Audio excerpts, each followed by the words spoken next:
Aujourd'hui, la Confédération paysanne est allée bloquer et s'est introduite dans les locaux d'Azura, une entreprise marocaine qui importe illégalement des tomates du Sahara occidental. Nous sommes ensuite allés à Carrefour, récupérer dans des caddies toutes les barquettes de tomates du Sahara occidental que nous avons trouvées, pour ensuite les emmener à la douane à Perpignan.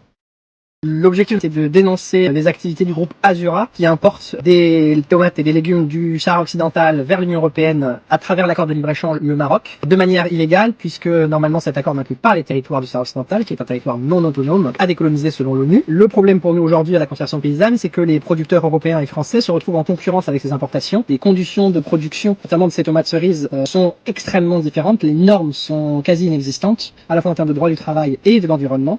Ce qui permet aujourd'hui à des entreprises comme Azura d'importer en Europe des tomates à un prix extrêmement faible. On a des tomates qui arrivent à moins de 4 € le kilo ici sur le territoire français, alors que nous, l'entrée de gamme, c'est au minimum 8 à 10 € le kilo. Forcément, il y a une concurrence déloyale.